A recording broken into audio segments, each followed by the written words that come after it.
한 여성이 3년 동안 준비한 시험의 결과를 기다리고 있습니다. 5번의 낙방 끝에 결국 합격을 하게 되는데요. 이토록 온 가족이 기뻐하는 이 시험의 정체는 한국의 귀화 시험이라고 합니다. 도대체 이 여성에게 어떤 시련이 있었던 것일까요? 여러분의 좋아요 버튼에 힘을 얻어 비디오를 재생하겠습니다. 바로 지금 오늘의 사연 시작하겠습니다. 안녕하세요. 저는 프랑스에서 온 클레르 루아입니다. 한국에서 산지 이제 9해가 지나가네요. 처음 한국에 오게 된 건 유학생으로 오게 되었습니다. 프랑스에서 한국의 문화가 인기를 얻고 있던 도중 한국어를 배우기 위해 교환학생 프로그램을 신청했었고 저는 한국 땅에 첫 발을 내디딜 수 있었습니다. 서울에서의 첫 한 해는 마치 새로운 세상을 만난 것 같았어요. 낯선 언어와 문화가 저를 반겼고 한국이라는 나라만이 가진 활기와 따뜻한 정서에 빠져들어 버렸죠. 단순한 호기심과 설렘으로 찾은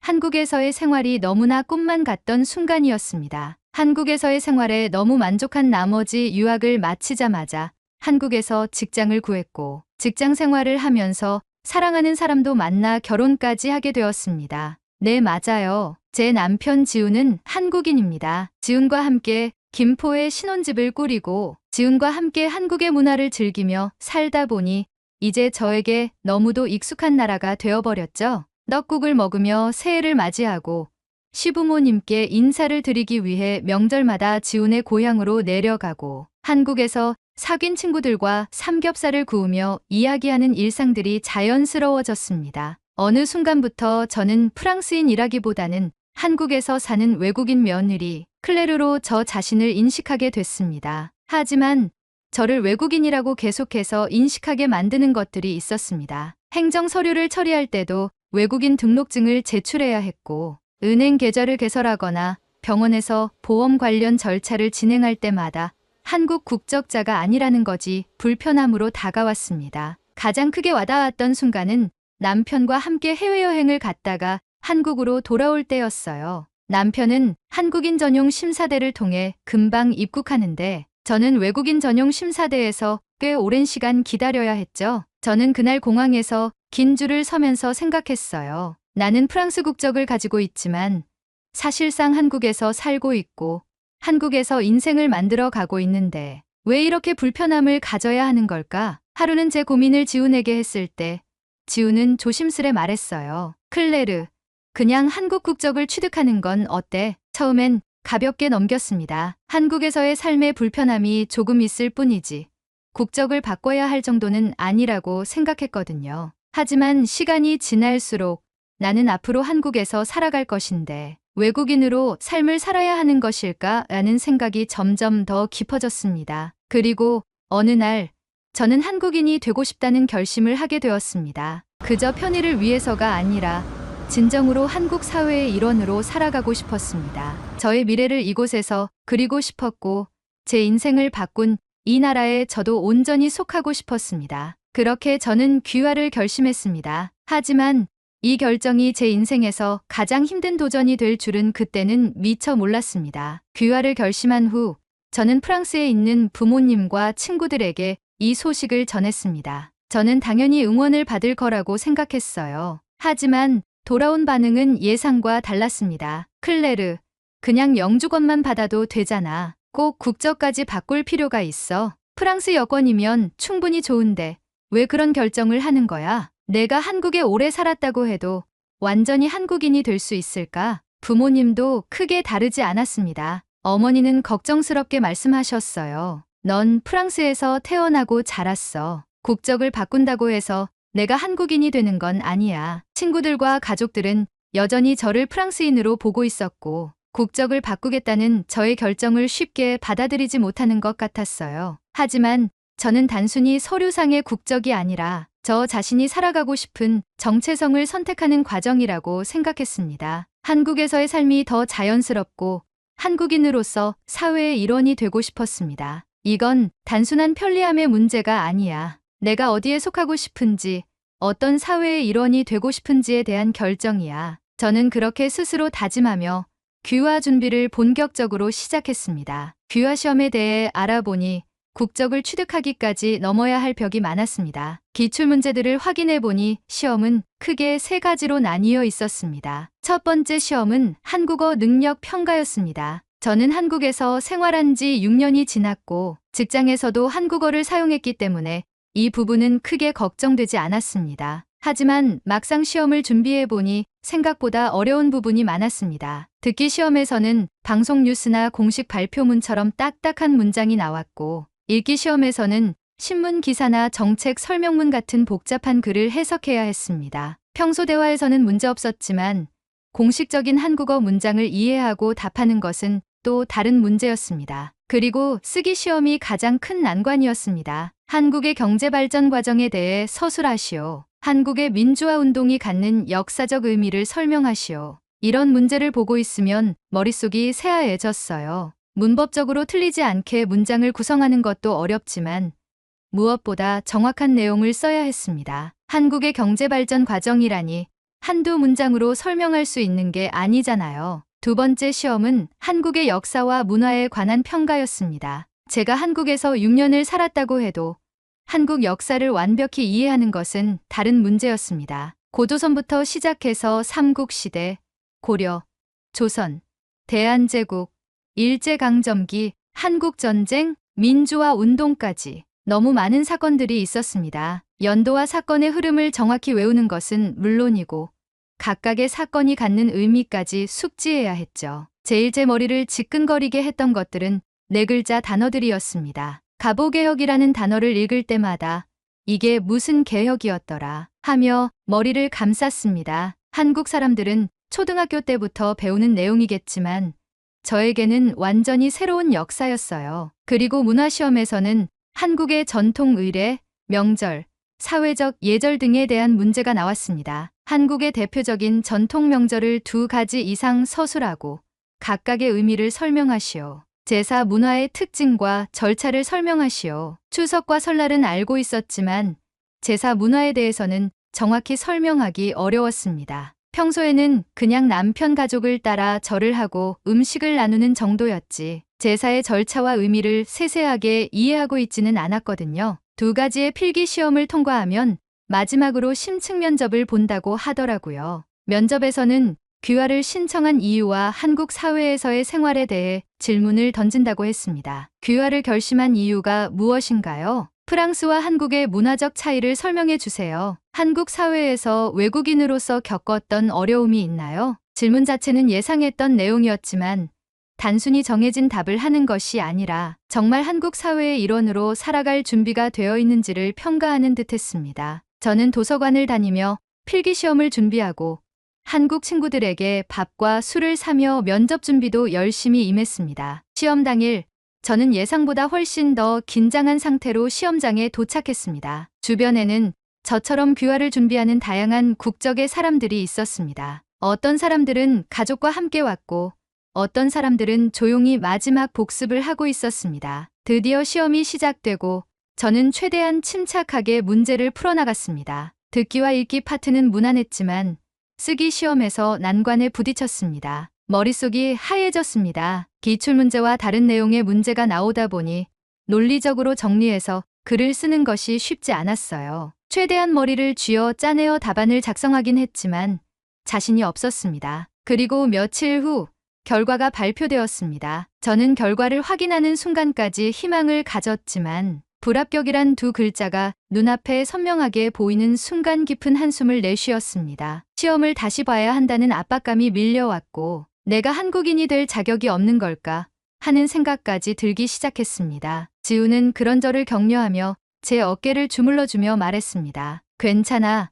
한 번 더 보면 돼. 그렇게 저는 남편의 응원에 힘입어 다시 공부를 시작했습니다. 하지만 2번째 시험도 불합격. 솔직히 공부했던 부분이 시험에 나오지 않았다는 변명을 해보고 싶었지만 결국 문제는 저 자신이었습니다. 아무리 한국에서 오래 살았다고 해도 한국인으로 인정받는다는 것은 또 다른 차원의 문제였어요. 불합격이라는 단어가 머릿속에서 떠나질 않아 저는 몇 시간 동안 밖을 떠돌다가 밤늦게 집으로 돌아왔습니다. 지우는 걱정된 얼굴로 저를 맞이했어요. 시험 어땠어? 그의 목소리는 조심스러웠지만 저는 답하기 싫었습니다. 결과를 말하는 순간 다시 현실을 마주해야 할 것 같았으니까요. 저는 가방을 벗어 소파 위에 던지고 말했습니다. 떨어졌어. 잠시 정적이 흘렀습니다. 지우는 조용히 저를 바라보다가 다가와 제 어깨를 감싸 안았습니다. 괜찮아. 이번엔 어떤 문제가 어려웠어? 다 어려웠어. 저는 짜증 섞인 목소리로 말하고는 그대로 소파에 주저앉았습니다. 책을 펴고 공부했던 시간들이 머릿속을 스쳐 지나갔습니다. 한국어를 배우느라 고생했던 날들,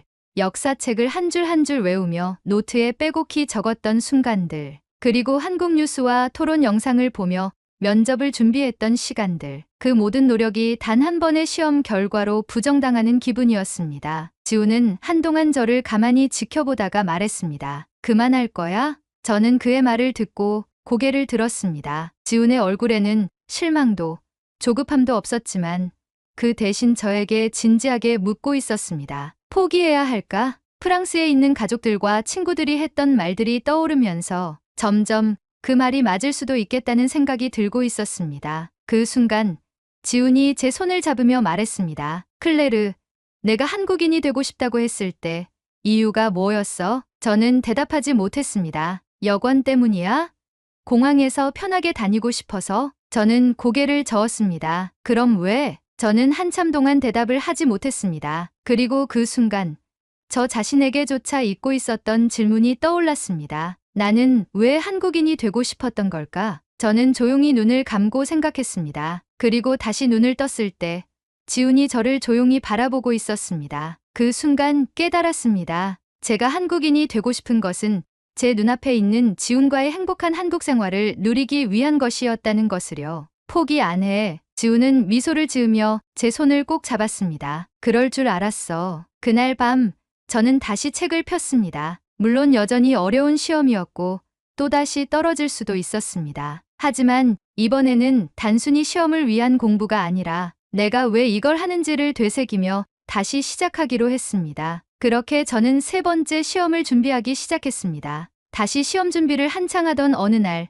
지훈이 제 손을 잡고 말했습니다. 클레르, 이제 암기하는 방식은 그만하자. 나랑 같이 한국을 느껴보자. 한국을 느끼라고? 처음에는 무슨 말인지 이해하지 못했습니다. 하지만 지훈은 침착하게 설명했어요. 시험 문제를 외우는 것도 중요하지만 내가 한국에서 살아가면서 자연스럽게 배웠던 것들이 있잖아. 한국을 직접 경험하면서 공부하는 게 더 효과적일지도 몰라. 저는 생각해 보았습니다. 한국에서 살면서 자연스럽게 익혔던 것들. 한국인들은 밥을 먹을 때 반찬을 서로 나눠 먹으며 가치라는 개념을 중요하게 생각했어요. 지하철에서 연세 드신 분들을 보면 자연스럽게 자리를 양보하는 모습도 한국에서는 당연한 일이었어요. 그리고 가족뿐만 아니라 친구, 동료들과도 깊은 정을 나누는 문화. 지훈의 말대로 저는 이미 한국을 배우며 살아가고 있었습니다. 그런데 그걸 시험 문제로만 접근하려 했던 것이 문제였던 거죠. 그럼 어떻게 공부하면 좋을까? 지훈은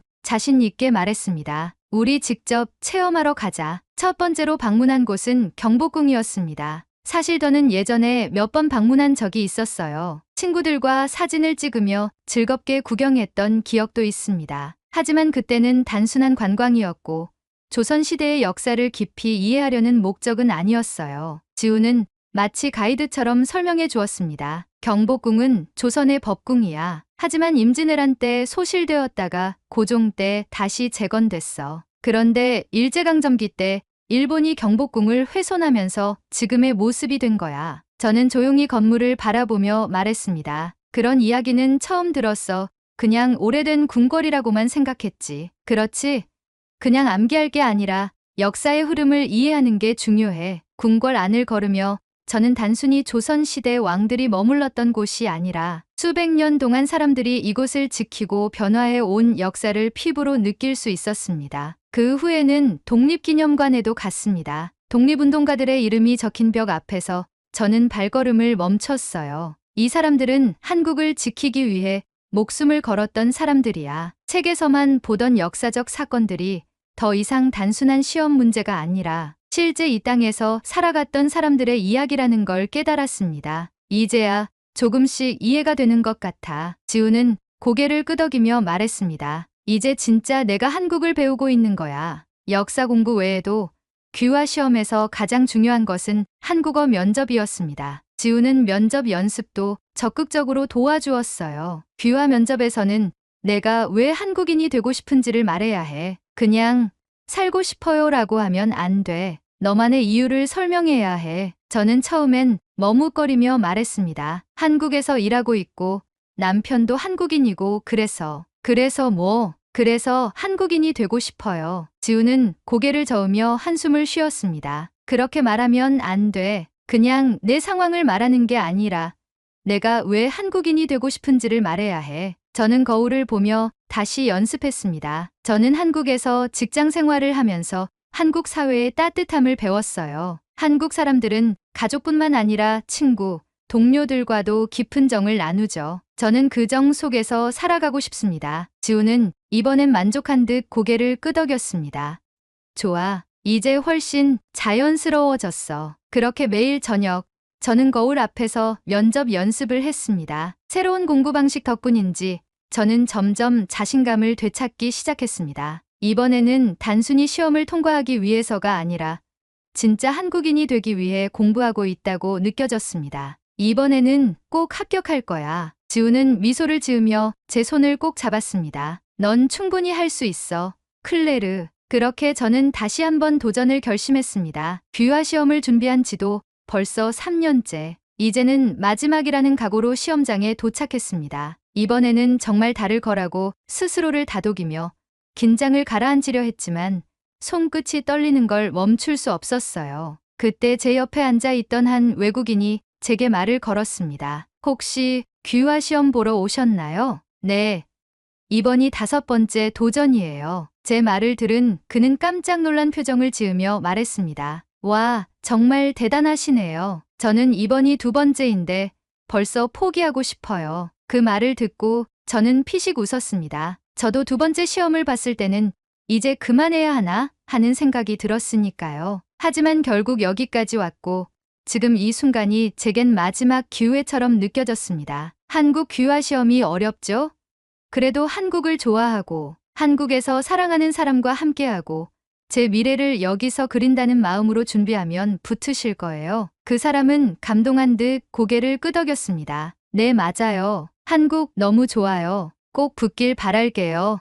행운을 빌어요. 응시 준비를 하던 외국인들 모두 서로 응원하며 저는 다시 한번 마음을 다잡았습니다. 첫 번째 관문은 필기시험이었습니다. 이제는 익숙한 시험지였지만 문제를 받아드는 순간 긴장이 다시 밀려왔어요. 손에 땀이 나서 시험지를 몇 번이나 고쳐 잡아야 했습니다. 하지만 심호흡을 깊게 들이마시고 차분하게 문제를 읽었습니다. 지훈과 함께 공부했던 기억들이 떠올랐어요. 경복궁에서 들었던 이야기, 독립기념관에서 느꼈던 감정들, 그리고 매일 밤 거울 앞에서 연습했던 문장들. 침착하자. 내가 직접 경험했던 것들이야. 그렇게 하나씩 차근차근 문제를 풀어나갔습니다. 필기시험을 마치고 면접 대기실로 이동했습니다. 긴장된 분위기 속에서 한 명씩 면접실로 들어갔고 저도 곧 이름이 불렸어요. 문을 열고 들어가자 면접관 3명이 저를 바라보고 있었습니다. 안녕하세요. 자기소개 부탁드립니다. 네.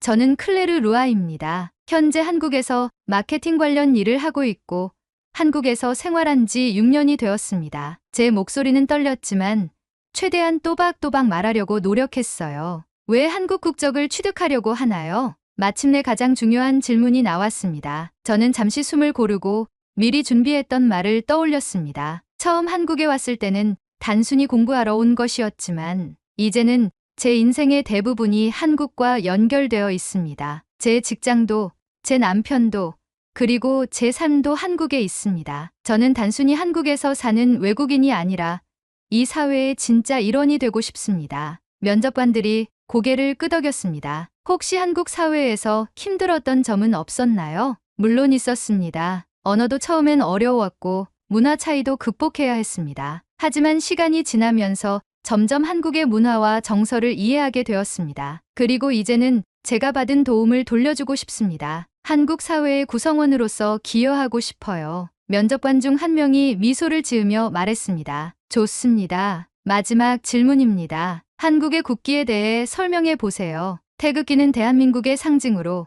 태극 문양은 음양의 조화를 뜻하고 네 개의 괴는 하늘, 땅, 물, 불을 의미합니다. 마지막까지 침착하게 대답한 후 면접이 끝났습니다. 저와 남편은 머리도 식힐 겸 프랑스에 부모님을 뵈러 가기로 했습니다. 파리에서 부모님과 만나 집으로 향하는 길, 휴대폰에 알림이 떴습니다. 한국 귀화 시험 결과를 확인하세요. 그 순간 차 안은 무거운 공기로 가득 찼고 저와 남편, 부모님 모두 간절한 마음으로 빌기 시작했습니다. 집에 도착하자마자 컴퓨터 앞에 앉아 로그인 버튼을 누르는 순간 심장이 너무 빨리 뛰어서 손끝이 얼어붙은 듯한 기분이었어요. 결과 확인 버튼을 누르자 화면에 뜬 단 한 단어, 합격. 저는 몇 번이고 다시 확인했습니다. 잘못 본 게 아닐까 싶어서 눈을 문지르고 다시 봤어요. 하지만 변함없이 합격이라는 단어가 선명하게 떠 있었습니다. 지훈, 나 붙었어. 기다리고 있던 지훈이 저보다 더 크게 환호성을 질렀습니다. 정말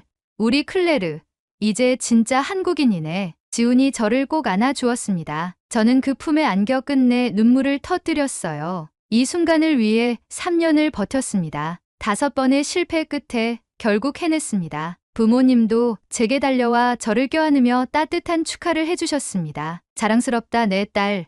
오랜 고생 끝에 결국 해내는구나. 정말 멋지다 클레르. 그 말을 듣는 순간 더 이상 어떤 걱정도 남지 않았습니다. 저는 이제 대한민국의 한 일원이 되었습니다. 한국으로 돌아와 귀화 승인 서류 절차를 마무리하고 지훈과 함께 여권을 만들기 위해 시청에 찾아가 여권을 발급했습니다. 그 순간 저는 실감했습니다. 나는 이제 한국인이다. 지훈이 제 손을 잡으며 웃었습니다. 이제 정말 우리 같은 나라 사람이네. 그 말에 가슴이 따뜻해졌습니다. 귀화 시험에 합격한 후 제 삶은 눈에 띄게 달라졌습니다. 하지만 단순히 여건이 바뀌었다고 해서 하루아침에 제 정체성이 완전히 달라지는 것은 아니었어요. 처음에는 그냥 행정적인 편리함이 생긴 것뿐이라고 생각했습니다. 그런데 시간이 지날수록 한국 국적을 가졌다는 거지 제게 주는 의미가 점점 더 깊어졌어요. 귀화를 하고 나서 주민등록증을 발급받으러 갔습니다. 외국인 등록증을 반납하고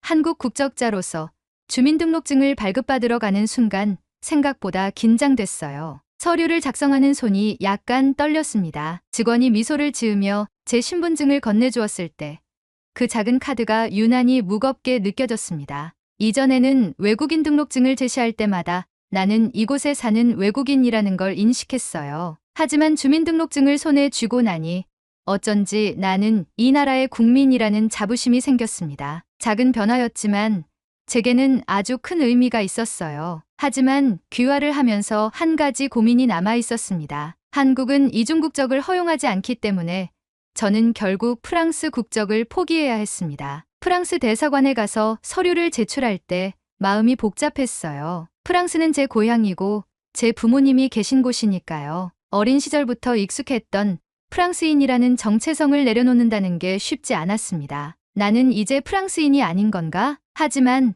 저는 곧 깨달았습니다. 국적이 바뀌어도 저의 뿌리는 변하지 않는다는 것을요. 저는 프랑스에서 태어났고 프랑스 문화를 사랑하지만 제 삶은 이제 한국과 더 가까워졌어요. 한국 국적을 얻었다고 해서 모든 게 끝난 것은 아니었습니다. 진짜 한국 사회의 일원이 되려면 계속해서 배워야 한다고 생각했어요. 그래서 저는 한 가지 새로운 목표를 세웠습니다. 이제는 한국 사회에 기여할 수 있는 사람이 되고 싶다. 그래서 저는 한불문화원에서 진행하는 문화 교류 프로그램에 자원봉사자로 참여하기 시작했습니다. 문화교류 활동을 하면서 저는 또 새로운 목표를 세우게 됐습니다. 내가 직접 프랑스인들에게 한국을 가르칠 수 있다면 어떨까? 한국 귀화 시험을 준비하며 힘들었던 기억이 떠올랐어요. 처음에는 한글을 읽는 것도 어려웠고 발음도 잘 되지 않았어요. 그런데 그 과정을 극복하면서 한국어의 매력을 알게 되었고 한글을 바탕으로 많은 프랑스인에게 한국을 가르치고 싶다는 생각이 들었죠. 그래서 저는 한국어 교원 자격증을 따기로 결심했습니다. 한국어를 배우고 싶어하는 외국인들에게 같은 외국인의 시선으로 한국어를 가르칠 수 있다면 더 쉽게 이해시켜 줄 수 있을 것 같았어요. 이제 저는 단순히 한국에서 사는 사람이 아니라 한국을 배우고 한국을 알리고 한국을 사랑하는 사람으로서 살아가기로 했습니다. 그리고 언젠가 저처럼 한국을 사랑하는 또 다른 외국인이 귀화를 고민할 때 제가 그들에게 도움을 줄 수 있는 사람이 되고 싶습니다. 제 이름에서 영감을 딴 한국인 채린이라는 이름으로 한국에서의 새로운 길을 걸어가려 합니다. 한국 사랑합니다. 오늘의 사연은 여기까지입니다. 외국인들이 그토록 원하는 한국의 국민으로 살아간다는 것에 감사함을 느끼게 되네요. 한국인이라면 꼭 알아야 할 것들을 댓글로 남겨 감동 비디오의 마지막을 장식해주세요. 귀화 시험을 준비하는 외국인들에게 조금이나마 힘이 될 것입니다. 오늘의 비디오가 공감이 되신다면 구독, 좋아요 한 번씩 부탁드리겠습니다. 그리고 여러분의 댓글은 제게 큰 힘이 됩니다. 다음엔 더 흥미로운 사연으로 여러분을 찾아뵙겠습니다. 시청해주셔서 감사합니다. 미국의 한 농장에서 일어난 놀라운 사건 하나가 미 전역을 뒤흔들어 버렸습니다. 그런데 그 사건의 중심에는 한국이 거론되었다고 하는데요. 도대체 미국의 한 농장에서는 무슨 일이 있었던 것일까요? 여러분의 좋아요 버튼에 힘을 얻어 비디오를 재생하겠습니다. 바로 지금 오늘의 사연 시작하겠습니다. 안녕하세요. 저는 미국 중부의 작은 마을에서 살고 있는 엘리자베스라고 합니다. 나이는 45이고 남편 조셉과 함께 오래된 농장을 운영하며 살아가고 있어요. 바람이 잦고 땅이 기름진 이곳은 평범하지만 그만큼이나 소중한 것들로 가득한 곳입니다. 아침이면 수탉의 울음소리로 하루를 시작하고 저녁이면 흙먼지를 뒤집어 쓴 장화를 벗으며 하루를 마무리하는 그런 삶을 살고 있습니다. 그런 제가 몇 해 전 한국이라는 나라를 여행하게 되었고 그곳에서 결코 잊지 못할 생명을 만나게 되었습니다. 오늘 이 이야기를 조심스레 꺼내는 이유는 그 작은 생명이 제 삶을 얼마나 깊고 단단하게 흔들었는지, 그리고 어떤 선택 앞에서 제가 얼마나 많은 고민을 했는지를 누군가에게 전하고 싶어서입니다. 그 아이는 단지 고양이가 아니었습니다. 어쩌면 제게는 삶의 한 조각이자 다시는 돌아올 수 없는 계절 같았는지도 모르겠어요. 저와 조셉은 한국의 자연과 전통에 깊은 관심이 있어 오래전부터 한 번쯤은 가보고 싶다는 이야기를 나눠왔습니다. 그리고 마침내 시간과 여유가 허락되었을 때 조용한 결심처럼 여행길에 올랐어요. 서울에서 며칠 머문 뒤 사람들의 발길이 드물다는 전라남도의 한 산골 마을 근처로 향했습니다. 목적지는 산중턱에 자리한 작은 사찰이었고 저희는 그곳으로 이어지는 오솔길을 따라 조용한 트레킹을 즐기고 있었습니다. 햇살이 부드럽게 내리쬐던 어느 오후, 그 숲길 한가운데서 울음소리를 들었을 때만 해도 그저 잠시 스쳐 지나갈 사건일 거라고 생각했습니다. 하지만 그 울음은 점점 더 가까이서 들려왔고 무언가를 애타게 부르고 있는 것 같았어요. 조셉과 저는 동시에 발걸음을 멈췄고 눈빛을 나눈 후 조심스레 그 소리를 따라 걷기 시작했습니다. 그곳엔 낙엽더미 사이에 작고 여윈 생명 하나가 숨어 있었습니다. 갈색과 회색이 뒤섞인 털은 젖어 있었고 눈빛은 경계심과 공포로 가득 차 있었지만 어딘가 모르게 저희를 향해 도움을 청하는 듯한 눈으로 바라보고 있었어요. 작은 소리로 울음을 내며 움직이지 못하는 모습을 보고 저는 그대로 주저앉아 조심스럽게 손을 뻗었습니다. 괜찮아. 널 해치지 않아. 제가 내뱉은 그 말이 통했는지 작디 작은 고양이는 미약하게 제 손바닥 안으로 얼굴을 파묻었습니다. 심장이 미친 듯이 뛰는 걸 느끼며 저는 조셉을 바라보았고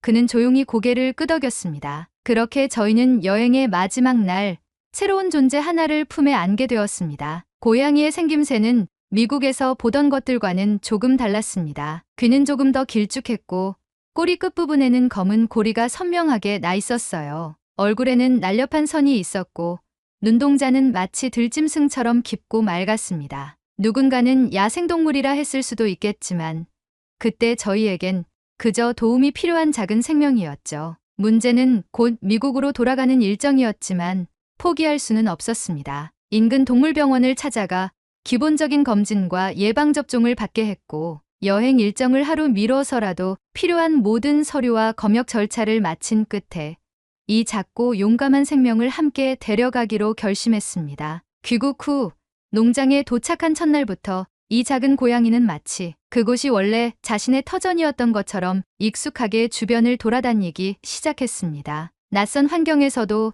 전혀 위축되지 않았고 다른 고양이들과도 빠르게 적응해 나갔습니다. 농장에는 원래부터 고양이들이 여럿 있었기 때문에 이 아이 또한 자연스럽게 그 무리에 섞일 수 있을 거라 생각했습니다. 하지만 며칠이 지나고 저는 이 작은 생명이 다른 고양이들과는 조금 다르다는 것을 느끼기 시작했습니다. 처음엔 단지 적응력이 빠르다고 생각했지만 그것만이 아니었습니다. 이 고양이는 눈에 띄게 빠르게 자랐고 다른 고양이들이 감히 넘보지 못할 높은 지붕 위로 훌쩍 뛰어오르기도 했습니다. 때때로 사라졌다 나타나는 그 움직임과 시선은 분명 고양이보다는 야생의 무언가를 떠오르게 했습니다. 농장의 새벽녘, 다른 고양이들이 여전히 모이 주위에서 장난을 칠 때 이 고양이는 혼자 밭두렁을 어슬렁거리며 마치 무엇인가를 탐색하는 것처럼 걸었습니다. 그리고 가끔은 들쥐나 작은 새를 입에 물고 돌아와 저희 발치에 내려놓기도 했어요. 마치 자신이 무언가를 보호하고 있다는 듯한 눈빛으로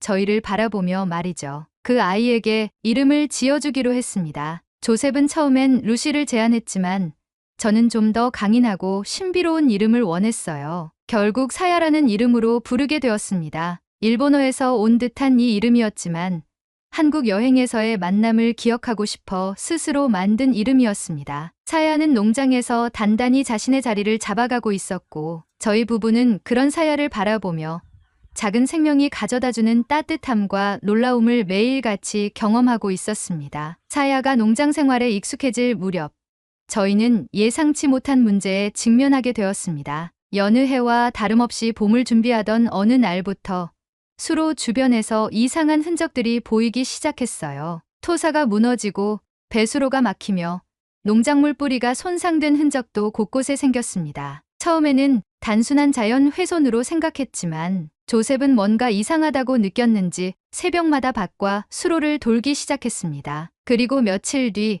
조셉은 물기가 흥건한 밭머리에서 불쑥 모습을 드러낸 낯선 생물 하나를 마주쳤습니다. 어둠 속에서도 선명히 보였던 붉은 눈동자와 날카로운 앞니, 두툼한 갈색, 털을 가진 짐승은 마치 쥐와 수달의 중간쯤 되어 보였다고 했습니다. 그것은 바로 뉴트리아였습니다. 한때 애완용이나 모피용으로 들여왔다가 야생으로 풀려난 이종 외래종이었죠. 빠르게 번식하며 수로와 농작물에 심각한 피해를 입힌다는 뉴스는 종종 들었지만 저희 마을에까지 모습을 드러낼 줄은 몰랐습니다. 처음엔 그저 한두 마리쯤 되겠거니 했지만 곧 상황은 통제 불가능한 지경으로 번졌습니다. 조셉이 밭에 설치한 작은 무인 카메라에는 밤마다 서너 마리씩 몰려다니는 뉴트리아 떼가 포착되었고 그들이 밭을 파헤치고 비닐을 물어뜯으며 물기를 훼손하는 모습이 고스란히 담겨 있었습니다. 뿌리째 뽑힌 옥수수 모종과 무너진 고랑들을 바라보며 저희는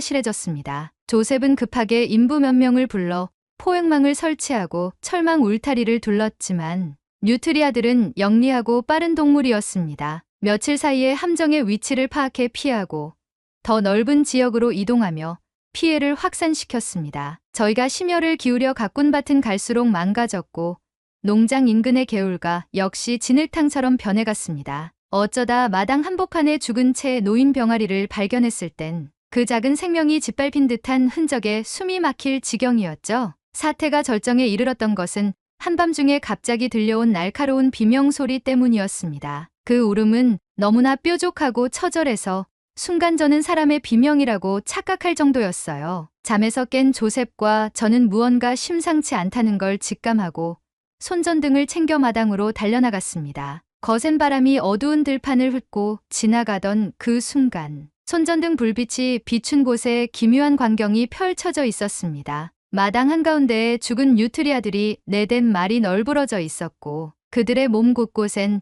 날카로운 이빨 자국과 긁힌 상처가 선명히 남아 있었습니다. 그리고 그 상처는 누가 보아도 자연적인 사고로 인한 것이 아니었습니다. 본능적으로 겁이 덜컥 났고 무엇이 이런 일을 벌였을까 생각하던 순간 옥수수밭 쪽에서 인기척이 들렸습니다. 그곳에서 모습을 드러낸 건 다름 아닌 사야였습니다. 입가에는 선홍빛 흔적이 남아 있었고 눈빛은 날카로우면서도 침착했습니다. 작고 여윈 새끼였던 사야는 어느새 성숙한 맹수의 기운을 풍기고 있었고 그날 밤 이후로 저희는 사야가 단지 고양이가 아니었을지도 모른다는 생각을 하게 되었습니다. 사야는 뉴트리아 떼가 드나드는 길목을 파악하고 마치 사냥꾼처럼 그들을 한 마리씩 처리해 나갔습니다. 다음 날 아침, 저는 마당 구석에 가지런히 놓인 뉴트리아 사체들을 보며 어딘가 숙연한 마음이 들었습니다. 그것은 단순한 짐승의 공격이 아니라 마치 농장을 지키겠다는 어떤 의지를 담은 행위처럼 느껴졌어요. 조셉도 말없이 고개를 끄덕였고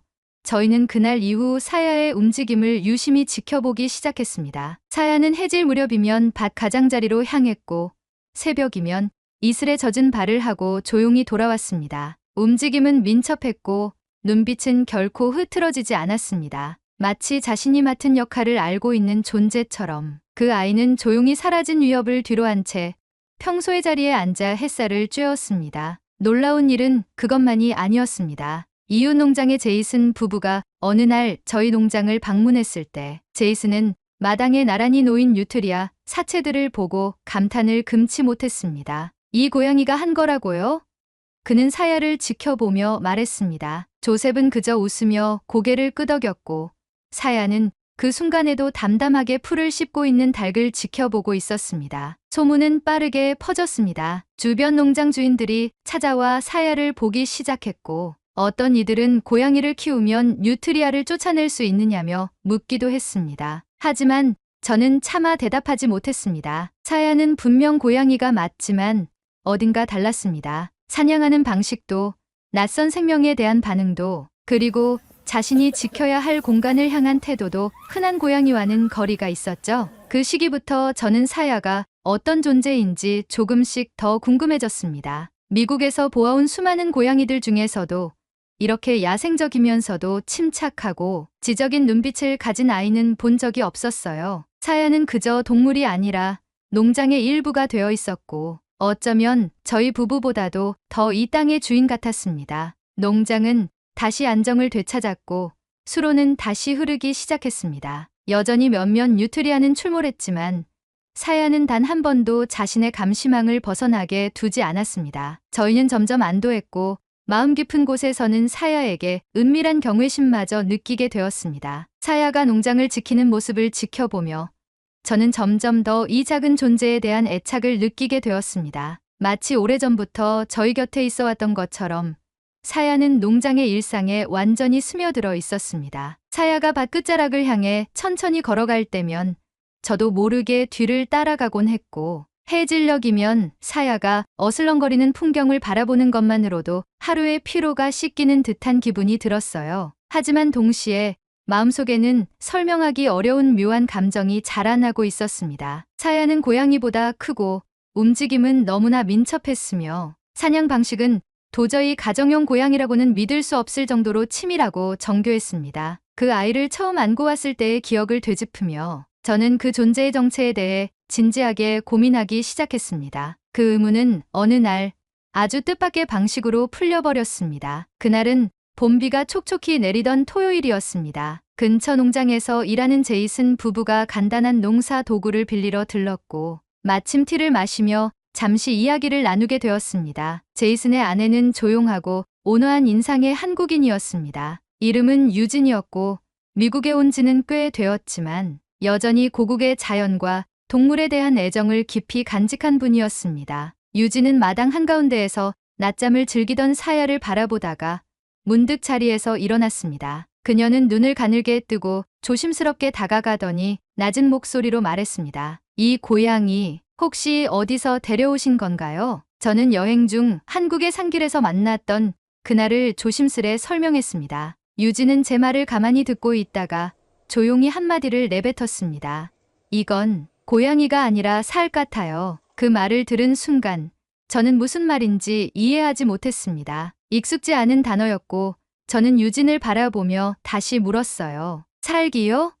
그게 어떤 동물인가요? 유진은 휴대폰을 꺼내 들더니 한국 살기라는 단어를 검색해서 제게 사진을 보여주었습니다. 그 사진 속에는 제가 아는 사야와 너무도 닮은 동물이 있었습니다. 뺨에서부터 이어지는 검은 줄무늬, 뚜렷한 귀 끝, 황금빛 눈동자와 길쭉한 체형. 사진과 사야를 번갈아 보며 저는 순간 숨이 막히는 듯한 기분을 느꼈습니다. 유진은 이어 설명했습니다. 살근 한국에서 멸종위기 야생동물로 지정된 천연기념물이라고 했습니다. 도심에서는 보기 힘든 야생동물이며 산속 깊은 곳에서만 살아가는 존재라고 했죠. 인간을 피하고 서식지가 점점 줄어들면서 그 수가 급격히 줄고 있다는 이야기까지 들려주었습니다. 그녀의 말 한마디 한마디가 머릿속을 울렸습니다. 그 아이가 흔한 고양이가 아니었다는 걸 어렴풋이 느끼고는 있었지만 그것이 이렇게 엄중한 의미를 지닌 존재일 줄은 몰랐습니다. 저는 말을 잃고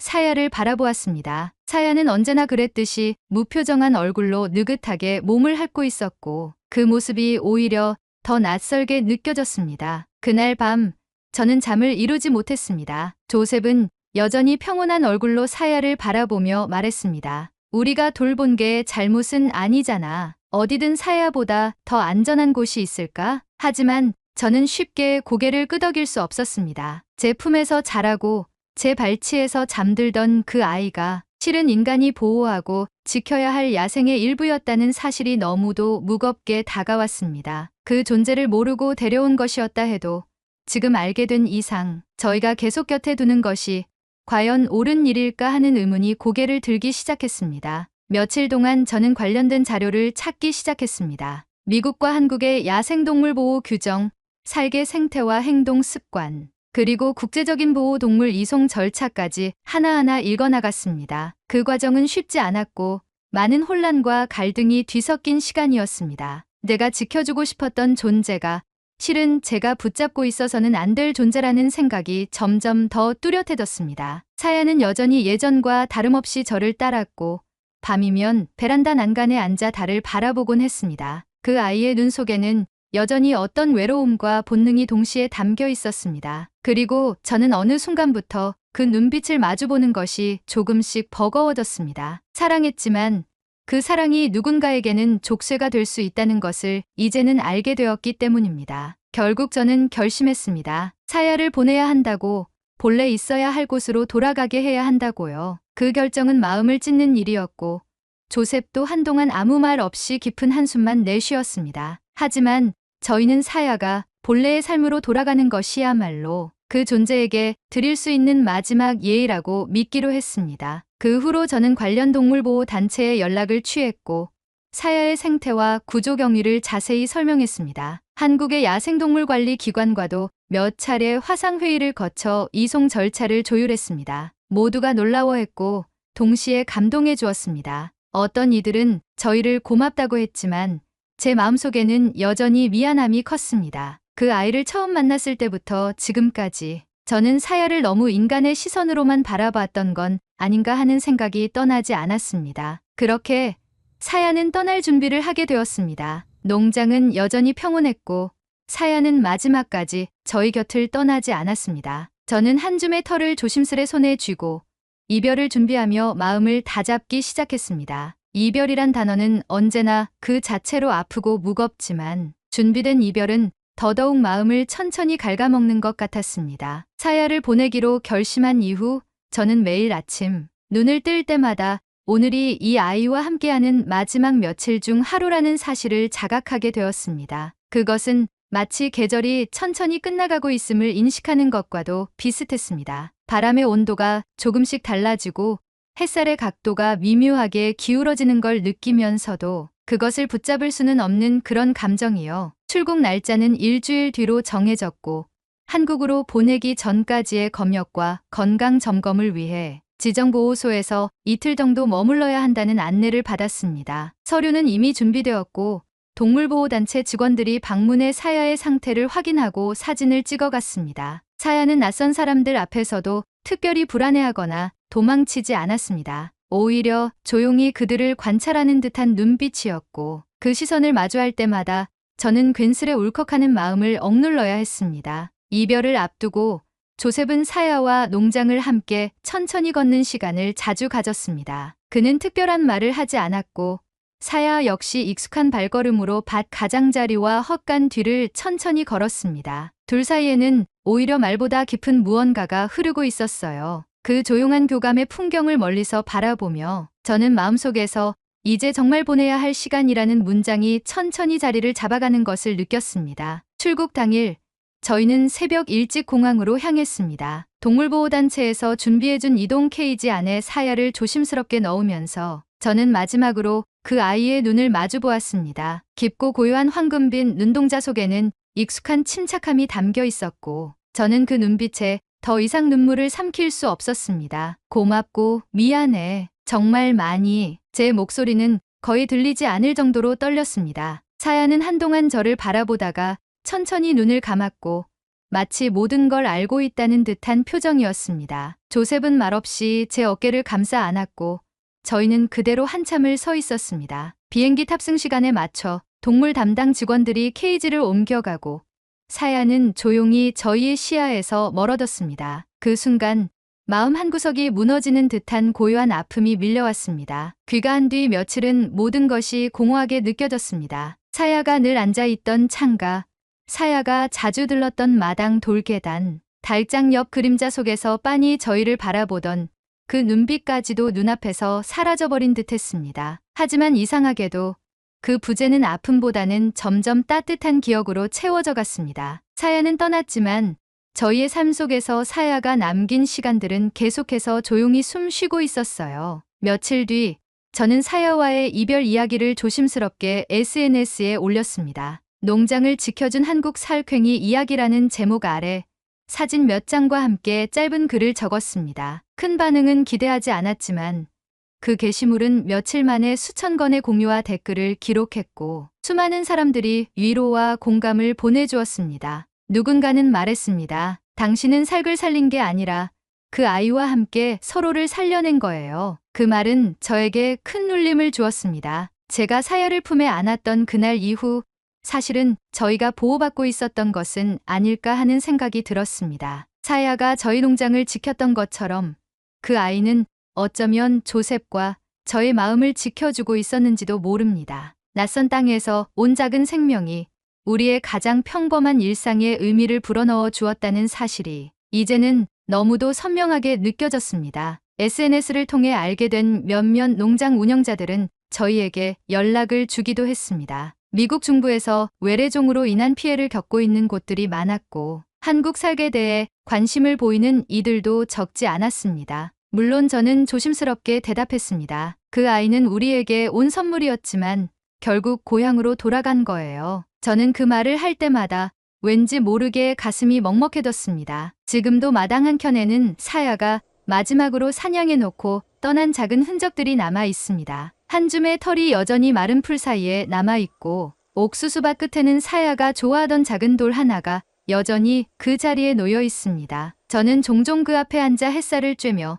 생각에 잠기곤 합니다. 그 아이가 그곳에서 어떤 냄새를 맡았고 어떤 하늘을 바라보았는지를 조용히 떠올려 보면서요. 누군가는 이별은 끝이 아니라 새로운 시작이라고 말하지만 저는 그보다 더 담백한 문장을 남기고 싶습니다. 이별은 어떤 존재가 내 마음에 머물러 있던 시간의 무게를 인정하는 일이라고요. 사야는 지금 어디에 있든 제 삶의 한 구석에서 영원히 머물고 있을 겁니다. 조용히, 아주 깊이. 오늘의 사연은 여기까지입니다. 한국의 멸종위기종인 살쾡이라고도 불리는 하나의 생명이 건강하고 행복하게 살길 진심으로 바랍니다. 한국의 멸종위기종에 대한 여러분의 생각을 댓글로 남겨 감동 비디오의 마지막을 장식해주세요. 오늘의 비디오가 공감이 되신다면 구독, 좋아요 한 번씩 부탁드리겠습니다. 그리고 여러분의 댓글은 제게 큰 힘이 됩니다. 다음엔 더 흥미로운 사연으로 여러분을 찾아뵙겠습니다. 시청해주셔서 감사합니다.